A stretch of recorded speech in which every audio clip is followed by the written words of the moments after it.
You're listening to a Raconteur Studios podcast.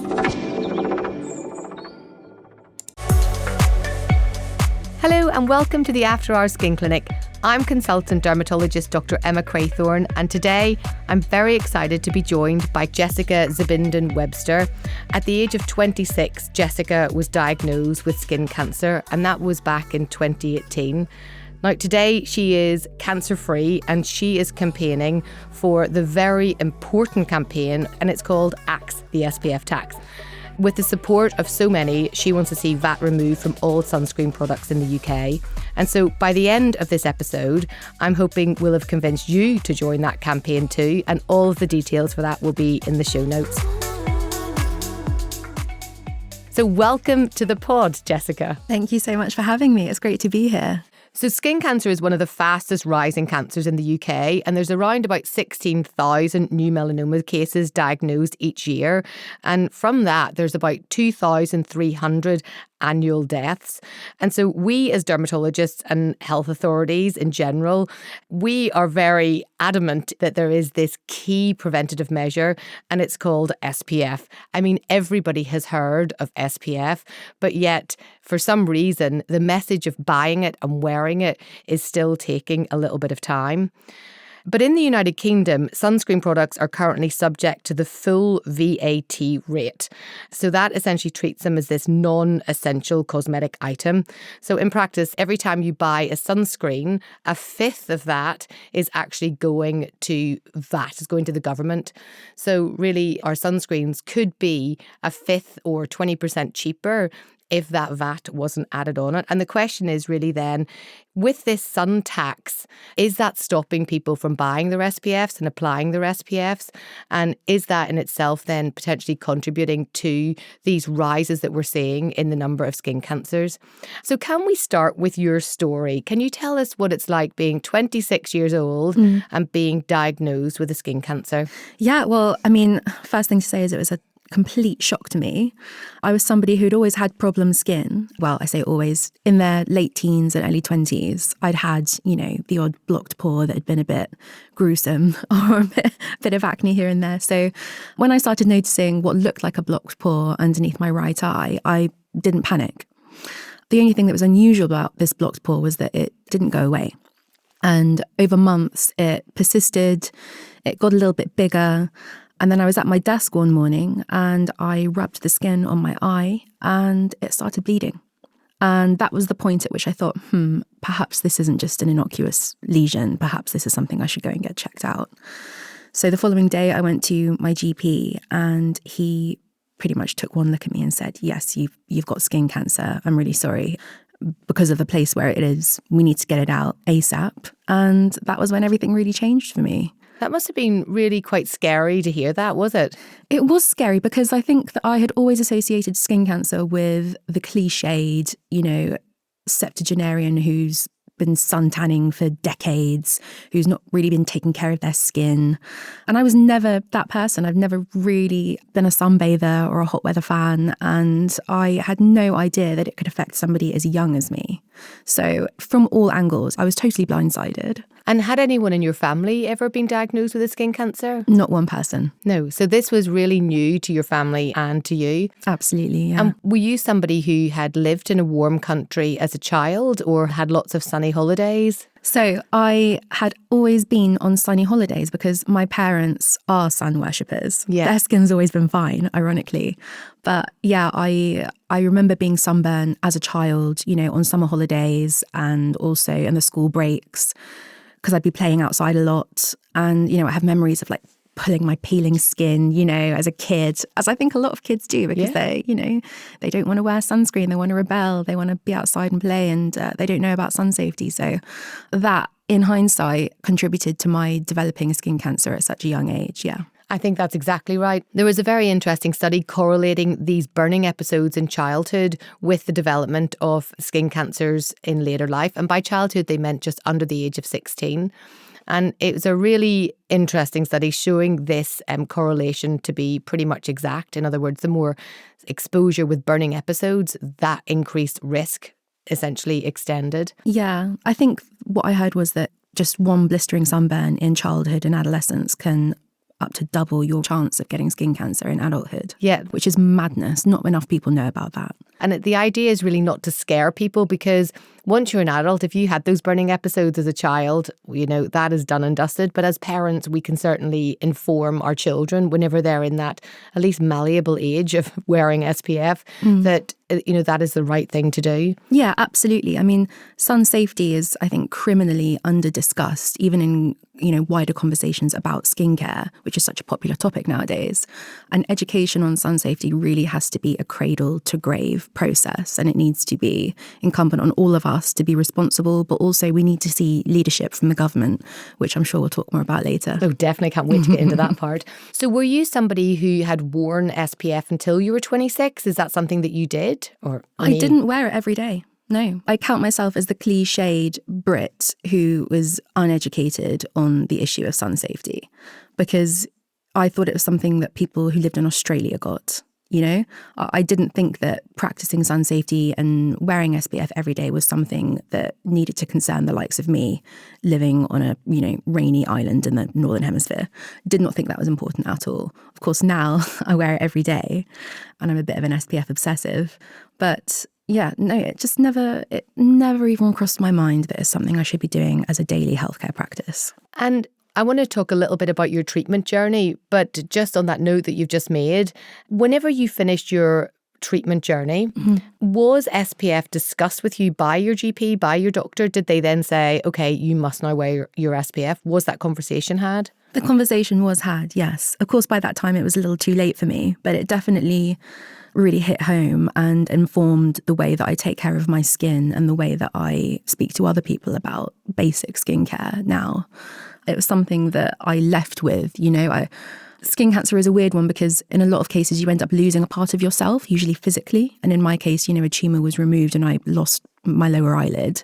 So tell me about that journey, actually, if that's okay. So they said to you, you've got to go along and see a dermatologist. What happened then after? So I saw an amazing dermatologist who confirmed that basically she thought it was a skin cancer. I then had a biopsy to confirm that, yes, it was a skin cancer. And then I was thankfully really rushed through the process of having this tumour removed. And it was called a basal cell carcinoma? It was a basal cell carcinoma, which is the most common form of skin cancer. And I was initially quite reassured that it was a basal cell carcinoma because everything I'd read online told me that it was like one of the quote unquote good skin cancers to get.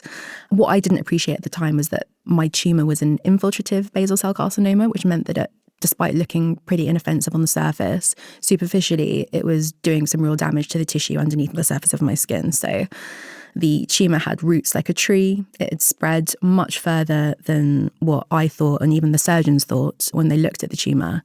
And so instead of having a little sort of punch of skin removed, they ended up just lopping that whole lower eyelid off. Yeah, I mean, I think that's the case with these infiltrative BCCs. So exactly as you say, it's very hard to see where they extend to on the surface of the skin. And actually, a bit like an iceberg, it can be a bit deeper underneath. And it can also be a bit more spread out in not that kind of quite round way that sometimes you might see a spot go, but more in a jaggedy way. And so you had a special type of surgery to remove it, didn't you? Mohs surgery? I did. I had Mohs surgery, which I'm such a fangirl of because I find it so fascinating. I mean, you'll know much more about this than I do, but it's essentially operating you and seeing the margins of your tumour in real time. So what the surgeon will do is they will take a bit of skin away, they will put it under a microscope, and they can literally see there and then in real time where the margins of the tumour are. So they can definitively say at that point, yes, your tumour has been removed. All of the cancerous cells have gone with it. So while you are discharged, you know, obviously with a message about sun safety and an increased cancer risk, you are also discharged with the knowledge that actually when that tumour is gone, it is gone, which was really helpful for my frame of mind moving on after the surgery. Mohs is just awesome. I mean, I think that you explained that really beautifully. Obviously, as a Mohs surgeon myself, I am like the ultimate fangirl of Mohs surgeons. I almost feel like I am, you know, one of these very, very right-wing Mohs surgeons about how this has to be done exactly correctly. And you've just described it beautifully. So I think the key really is that, like you say, you find out on the day that your tumour is gone. And also, you can be more reliant on being told it's gone. Because say, for example, you've had it done in the more traditional way where they cut it out with a 4mm margin around the tumour, you go home and you're told a few weeks later, oh yes, it's gone. Even with that, the confidence of that is still around about maybe 94%, whereas with Mohs surgery, the confidence of it being gone is around about 99%. Mm-hmm. And then also, because this is really near your eye, then the advantage of Mohs surgery is that you can just take a wee small piece and then look at it under the microscope and see whether it's all gone, rather than that big 4mm margin. And I know 4mm doesn't seem much, but actually 4mm where your eye is, or where your nose is, or where your lips are, or where your eyebrows are, it's actually a huge amount. So you can keep things as small and neat as possible. It is such an interesting process. And I did comfort myself slightly with geeking out about it while I was going through it, thinking, well, this is something really cool that they're actually going to do to me. It is cool, but did you find it scary? Because you're having injections done by your eye, you're having a scalpel come towards where your eye is, you can see it. All of those things are really quite scary. I can see it from the doctor's perspective where I'm like, oh, this is what we're going to do, this is what we're going to do. But actually putting myself in your shoes, that's a scary thing. It is scary. It's not a comfortable process having it done on your eye. Perhaps elsewhere on your face or your body might be different. Having it done on the eye area is, as you say, it's claustrophobic. It's an incredibly delicate process. And for the reason that the skin on your eye is some of the thinnest on your body, you do want to preserve as much as possible. So there's a bit of niggling anxiety about that. But I was so grateful to have the expertise that I had, and grateful to know that I would be walking out of there skin cancer free, that actually I clung to that and took solace in that, if I'm honest. And then afterwards, how has that changed your approach to how you look after your skin? Well, first things first, I wear SPF every single day. Whether it's sunny or cloudy, whether it's hot or cold, I am wearing it every day. It's a tenet of good skincare. That is just best practice. It starts from there. Unless you are on top of your sun safety, any product that you buy off a shelf, any facial that you have is pointless, because it all comes down to how you protect your skin. So that is always front of mind for me. So SPF is obviously the tenet of my routine. Otherwise, I keep it pretty simple. I had a baby last year, so I am. Congratulations. Thank you. Obviously neglecting myself and the skincare, just a good old cleanse, tone and moisturise. If I can get that done at the end of the day, then I'm happy. I mean, cleanse, tone and moisturise, having just had a baby, I think that's going some. I think it's like, can I wash my face? No, sometimes I'm doing it like looking at myself and I look like a ghost in the mirror. I'm like, nope, this is good for me. This is self-care. This will get me through. And so how has that then, do you think, changed your approach of how you want to share your story? And I'd like to talk a little bit about the campaign that you've set up as a follow-up to that. Yeah, so I came out of my skin cancer journey wanting to turn it into something positive and wanting to use what had happened to me for the benefit of others, because, as we've mentioned, sun safety is criminally under-discussed, and it blows my mind that while being one of the most prevalent cancers, in fact, the most prevalent cancer now, it's up to 90% preventable. So I thought I can channel my efforts into this prevention mission. And the best place to target that was on using SPF.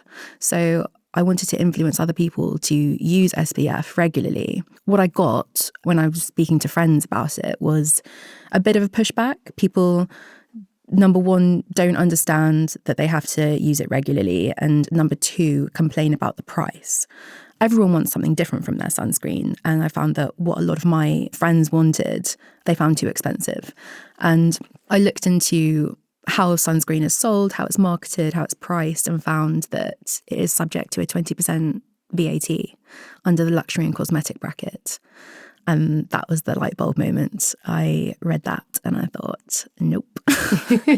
Nope, I can't deal with that. Not only is it outrageous in principle to class this basic healthcare essential as a cosmetic or a luxury, but it's really harmful. It sends a damaging message about the importance of sun safety to consumers, and it makes people think that sun safety is optional. As someone who's gone through it, skin cancer at a young age, I can tell you it's absolutely not.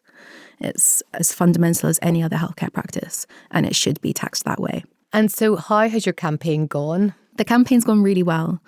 So I have a petition online, which is a sort of a homepage for people who feel strongly about this issue to add their signature, and they can share it with friends, family, social media followers. You can find that at change.org/axethespftax. Outside of the main petition, I have written an article in The Guardian. I've been featured in The Mirror and The Express. I've done a bit of podcasting. And on the 1st of May, I launched an open letter to the Chancellor asking her to axe the VAT on sunscreen, to axe the SPF tax. And that open letter was great. It got backing from Sir Ed Davey, leader of the Lib Dems, and Nigel Farage, who leads Reform, and is the only cross-party public health initiative to be backed by those two opposition parties. So I was really pleased with that. Also backed by the British Skin Foundation, Melanoma Focus, all kinds of dermatology figures. British Association of Dermatologists? No. Oh, no? No, they've ghosted me. Really? Really. Oh. Can you have a word? Why have they ghosted you? They didn't even reply. Somebody replied and said, we'll be back to you in due course. We do get a lot of queries like this. What? I was like, okay. I mean, I don't recall another query like this ever. I mean, when you start asking for people's signatures, you'd be surprised. Some people that you don't expect to hear back from will literally DM you and be like, yes, oh my gosh, sign me up. And then the most obvious people you think of, ghost or... Really? Yeah. Yeah. I think we need to have a word with the British Association of Dermatologists. Can I be there when you do? Yeah. But the campaign has a really long road ahead. I'm aware of that. These kinds of policies are really hard won. But, I'm ready to dig my heels in and see it through because I think that it's the right thing to do.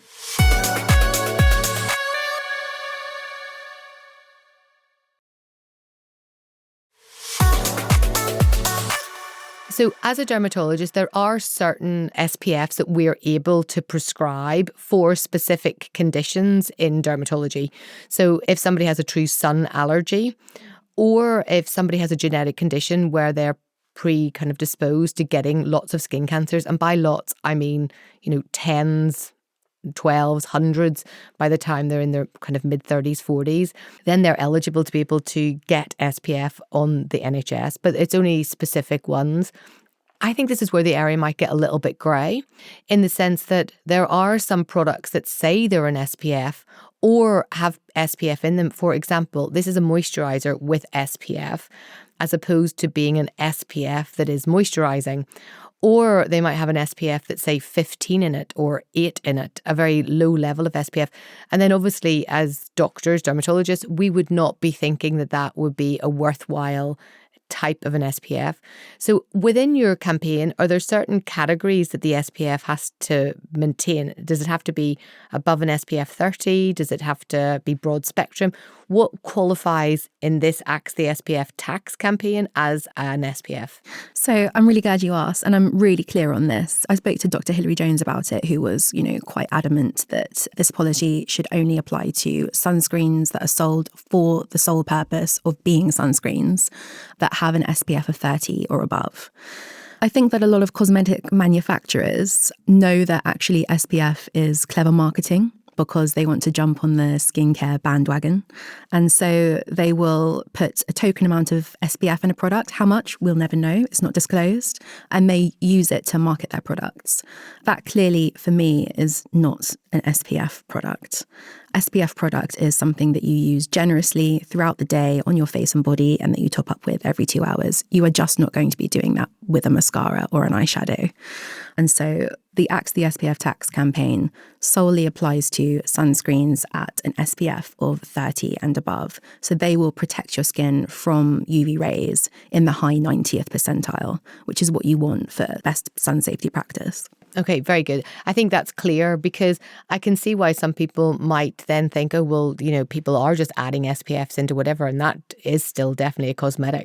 But when people are using it in the manner that you describe, it is purely to protect the skin. It is to maintain the skin health. It's about communicating that sunscreen is an essential healthcare product. And so if I was going to get, say, a bottle of Altruist sunscreen, which I know that you recommend. Love. And they are campaign backers. And an eyeshadow that has a bit of SPF in it, there is a clear difference to a consumer, to a policymaker, etc., that one is an essential healthcare product, the other isn't.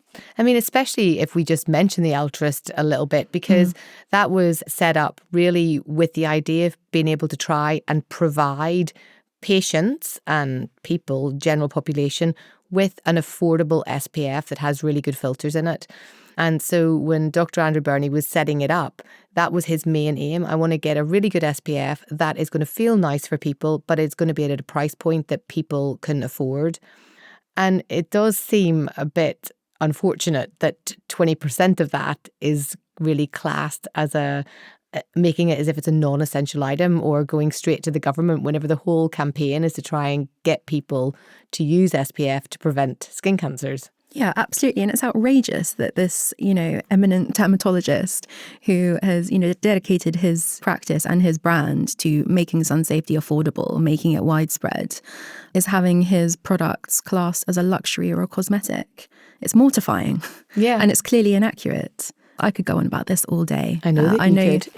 I know you hear me on every word. It's deeply frustrating. And so what's the kind of response then to those people who say, oh, it's just another couple of pounds, it's just another couple of pounds? I mean, my response to everything that ends up in the government's tax on everything I seem to get, it's just another couple of pounds. Like, it's just my everything. What's another couple of pounds? So I'm glad that you brought this up. I think that this conversation is particularly pertinent because we are still living in a cost of living crisis. And there are lots of families out there who are being priced out of sun safety as much as other elements of basic healthcare, hygiene products, etc.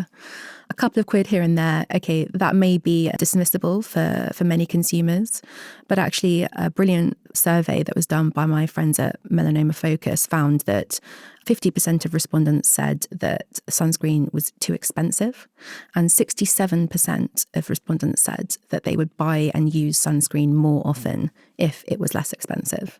So, I mean, that's a pretty clear communication from the consumer that actually many sunscreens are priced out of reach still, even though you can buy them relatively inexpensively. And for products such as Altruist, that's really relevant. They are pitched at consumers who want to spend, a fiver instead of 50 quid on an SPF. And every penny counts. So the argument that it's, a couple of quid here and there doesn't really placate me. Yeah, I think that's a really, really good point. Are there other countries who are already doing this and are doing it better, and you've maybe followed their example? Who's great? Yeah, so I think Australia, who I mentioned previously, are really standard setters on this issue. They have done away with not only their VAT equivalent on sunscreen, but also all of their solaria. So all sunbed shops were closed down, which is, on my wish list for this country. I think they're awful. And they also did an incredible public health campaign called Slip, Slop, Slap, or Slip, Slap, Slop. I forget. Slip, Slap, Slop. Educating people on the importance of sunscreen, using it generously, topping up regularly, etc. They've really gone to town on it. And I would love to see that enthusiastic response from our policymakers as well.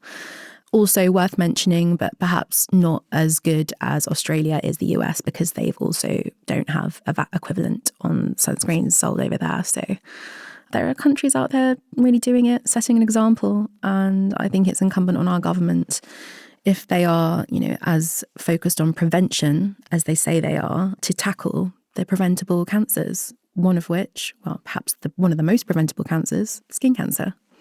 And throughout the campaign, have you had any moments that have felt rather surreal or weird? Pinch me moments? Yeah, I can't talk about it yet, though. Okay. Yeah. Oh, that's exciting. Okay, I think actually this idea of not having a tax on SPF is actually almost part of a bigger agenda, really, because there is a change in social awareness and social attitude, because this is refocusing attention on health to prevention rather than cure.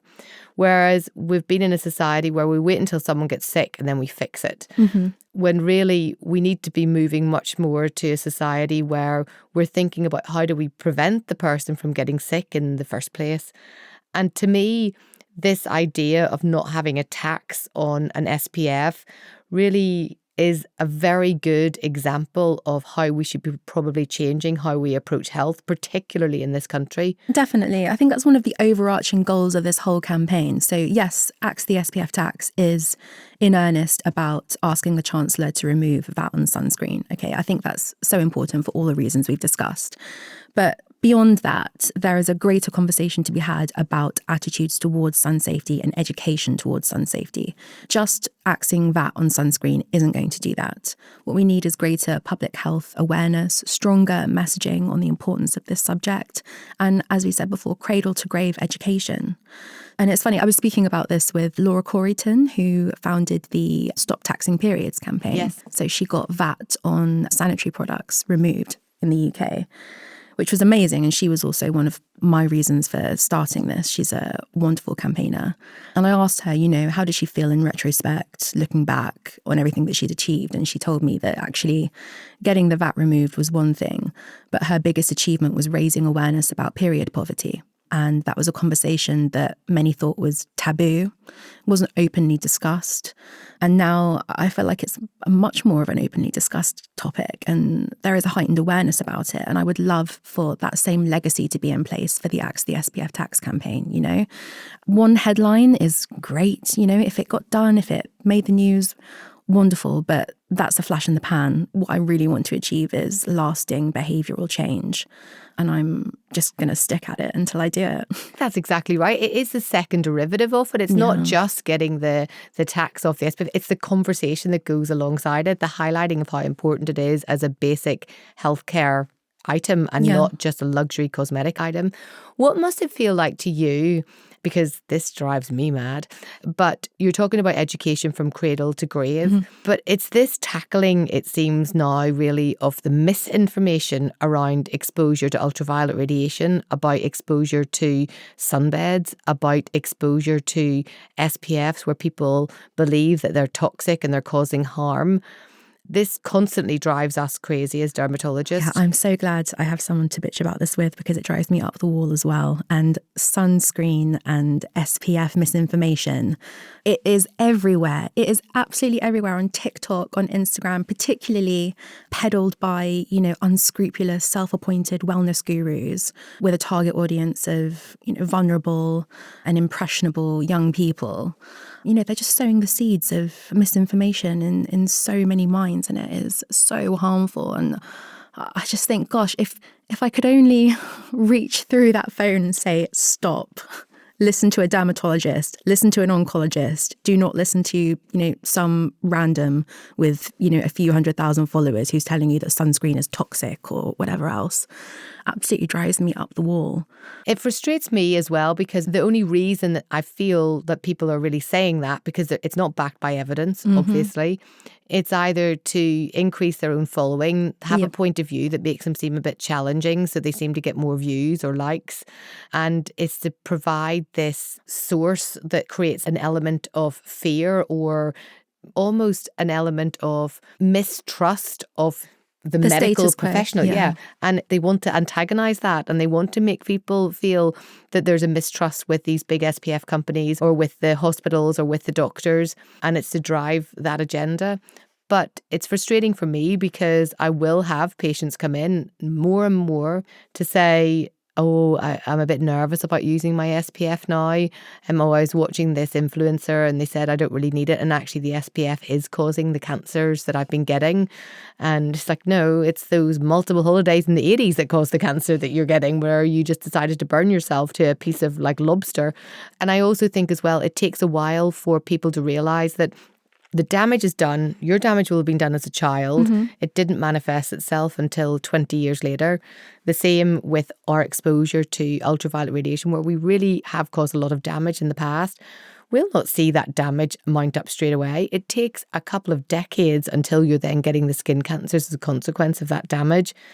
So it is really worrying for me that sometimes many of these wellness people are coming from a sense of privilege where they might not have a tendency to skin cancers, it might not run within their families, they might have skin that is darker in colour and they're therefore more protected. They might have all of these things putting them in this position of privilege, whereas those people on the other side that really do need to use it are getting fearful of using it and then maybe not using it or not using the right amount. It's very frustrating. Oh yeah. On every bit of media that I've done, the comments section has featured somebody piping up about how SPF is the real demon here. It's the real bad guy.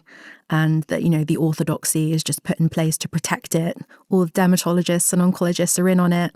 And, and it's just used to make us buy more sunscreens. I mean, I don't really know how to unpack that. I don't know if we have enough time in an episode, but it is really staggering that sun safety and sunscreen has become a football in this weird social media world, people kicking it about and just talking nonsense. Yeah. It seems to have become part of this conspiracy theory, part of people's agenda, hasn't it? And it's a really weird one because for me, I spend so much time banging on about sunscreen to, at best apathetic listeners. And you get people talking about the, quote unquote dangers of sunscreen, and suddenly everybody has an opinion on it. So it's so frustrating. But, that's only part of the puzzle. There is so much damaging misinformation on social media and beauty trends as well. So like the tan line trend that just went viral on TikTok last summer, people showing off their tan lines. Oh, God, that was really painful to watch. Also, sun-kissed blush that then turned into sunburnt blush. And also, what was the other really unhinged one? Sunning, the sunning trend. Oh, I don't know that. Oh, my gosh. What is sunning? Okay, so sunning, how do I articulate this? Sunning is basically a pseudo-ancient, I think, Mayan practice that is peddled by these sort of shamanic people on TikTok, whereby you go out in the sunshine, expose your perineum to the sun, yes, extend your legs, and it fixes all of your problems. I mean, I wouldn't recommend it in the whole, but, if you are going to do it, if you really must, then probably find an SPF first. Yeah, and also, I can't see any evidence for that whatsoever. I mean, if there's one place you don't want to get sunburn, my God.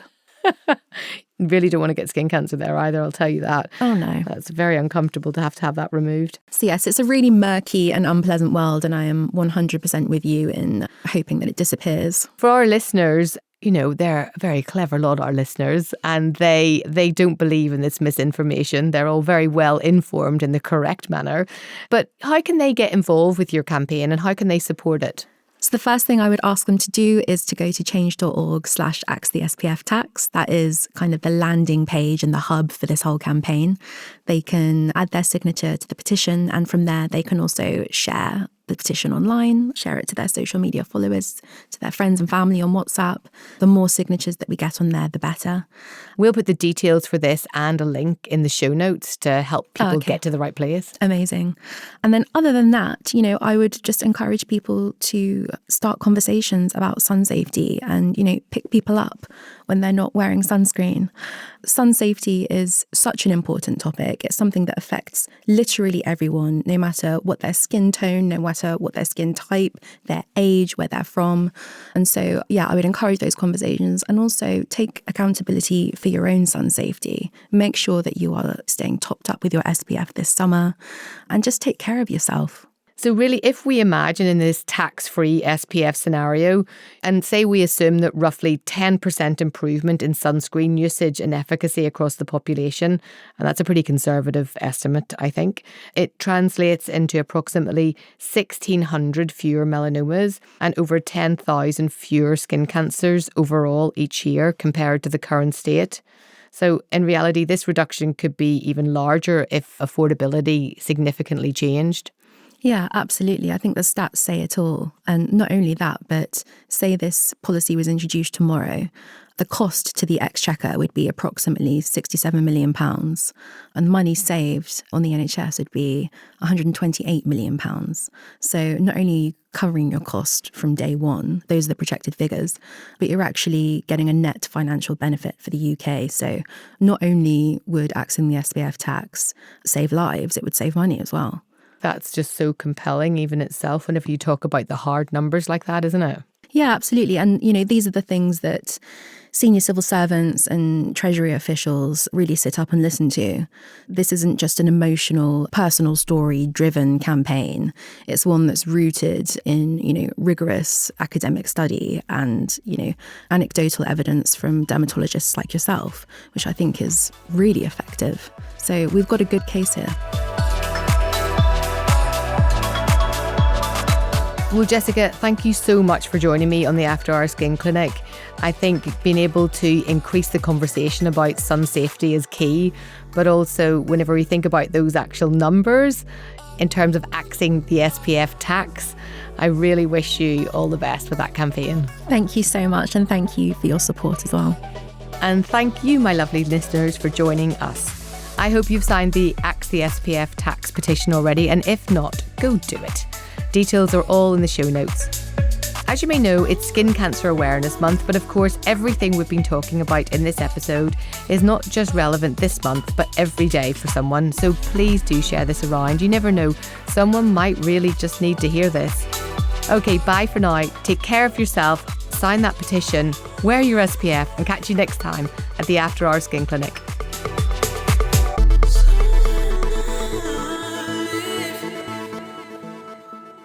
As always, this podcast is for informational purposes only and is not a substitute for medical advice. Please consult your healthcare professional before making a change to your treatment.